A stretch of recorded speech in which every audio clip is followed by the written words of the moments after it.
सिद्धार्थ नाम का युवक कपिल वस्तु की नगरी में प्रातःकाल निकले और उनके पिता ने सारथी छंदक को यह कह दिया था कि इनको 4 वस्तुएं देखने मत देना। अगर ये 4 वस्तुएं देखेगा तो इसके मन में विराग जग जाएगा। नाम था सिद्धार्थ, बाद में हुआ गौतम बुद्ध। और सिद्धार्थ ने अपने छंदक नाम के सारथी को कहा, मैं राजकुमार हूं और मैंने अपना राज्य नहीं देखा, मैंने अपना राजधानी नहीं देखी, एक बार तो दिखाओ ना। उसने कहा, आपके पिता ने निषेध किया है। राजकुमार के हाथ में सोने के कंकड़ थे।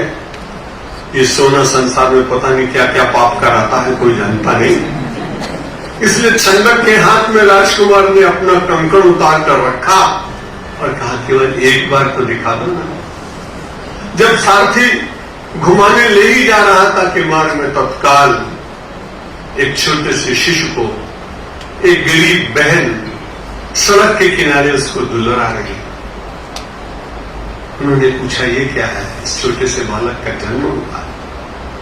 उस छोटे से बालक के जन्म को देख करके छंदक को पूछा, ऐसा संसार में होता क्या? हाँ, अभी तो आपका परिणित जीवन प्रारंभ हुआ है, ऐसा होगा। और उन्होंने देखा, देखने के बाद वापस आए। जन्म की बड़ी वेदना होती है क्या? किसी ऋषि से पूछा, ऋषि ने कहा, मरते समय और जन्म लेते समय जीव को इतना कष्ट होता है जितना 1000 बिच्छुओं का डंक मारे उतना, लेकिन न वो शिशु बोल सकता है जन्म लेने वाला, और जिसके प्राण विसर्जित हो रहे हैं वो भी बोल नहीं पाता। इसलिए उस वेदना का ठीक ठीक वर्णन संसार में कर ही नहीं सकता। आज मन में विचार आया सिद्धार्थ के, इतना करुण संसार है, मुझे इसमें रहना चाहिए कि नहीं रहना चाहिए? वैराग्य का एक छोटा सा अंकुर उत्पन्न हुआ। 4-6 दिन के बाद उन्होंने कहा, पूरा नगर कहां देख पाया था छंदक? तुम तो मुझे आधे रास्ते से लौटा लाए, मुझे एक बार पूरा नगर तो देखने दो। नहीं, एक बार अपराध हुआ, दूसरी बार नहीं होगा। सिद्धार्थ ने अपने हाथ का दूसरा सोने का कंकड़ उतारा, छंदक के हाथ में रखा। उसने कहा, चलो मैं अभी रथ ले चलता।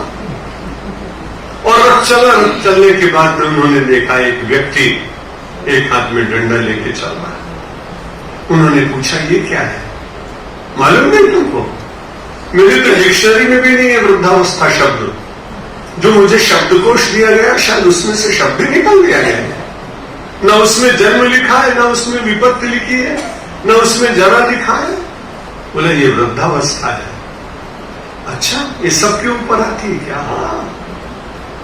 बड़े धीरे से कान में पूछा, मेरा तो अभी अभी विवाह हुआ है ना, मेरी यशोधरा भी हो जाएगी क्या वृद्ध? तरुणों के मन में ऐसा आता है। तो उन्होंने कहा, चलो वापस ले चलो। आज वो अपने उद्यान में बैठे हुए हैं, बड़े उदास। यशोधरा आई, सिद्धार्थ के कुंतल केशों में उंगलियां डाली, पूछा, आज तुम बड़े उदास हो, क्या हो गया? उसने कहा, यशोधरा, देखी मैंने आज जरा, देखी मैंने आज जरा, कुछ दिन में ही हो जाएगी मेरी यशोधरा। कुछ देखी मैंने आज जरा, मैंने आज वृद्धावस्था, कुछ काल के बाद तुम भी वैसे हो जाओगी। ऐसा मन में विचार आने के बाद वैराग्य जागा है, ऐसे करुण संसार में क्या रहना। अभी कुछ दिन और बीते थे, जा रहे थे रास्ते में, छंदक को फिर दिया कुछ, छंदक ले गया। देखा उन्होंने 4 लोग किसी को कंधे पे लाद के ले जा रहे। उन्होंने पूछा, ये क्या है? बोले, ये मरणावस्था है। और दुनिया के लोग बड़े लगते हैं। जब तक बेचारा वो जिंदा था तब तक तो हिम्मत नहीं थी उसको कहने की। अब जब कंधे पे लाद के लिए चल रहे हैं, जोर जोर चिल्लाते हैं, राम नाम सत्य है और सत्य बोलो करते हैं। अरे भाई, जब तक जिंदा था तब उसको सुनाते ना 4 मिलकर, शायद जीवन बदल जाता। लेकिन अब तो सुनने की शक्ति नहीं और फिर बोल रहे हैं जोर जोर। सिद्धार्थ ने पूछा, ये क्या है छंदक? मालूम नहीं तुमको? पहले दिन वो जन्म दिखाया, दूसरे दिन जरा दिखाई, आज ये तुम्हें मालूम नहीं? ये मरणावस्था है। ये सारे संसार में मरण आता है क्या? हाँ आता है। तो लौटा ले चलो मेरे रथ को, अब नहीं देखो। कैसी गंभीर रात्रि रही होगी, कैसा पुण्योदय संसार का रहा होगा। राजकुमार ने मध्य रात्रि निशीत बेला में अपना प्रसाद छोड़ दिया। द्वार खुल गए, चलते चले गए, वृक्ष के नीचे बैठ गए, प्रतिज्ञा कर ली जब तक बोध नहीं मिलेगा तब तक उठूंगा नहीं।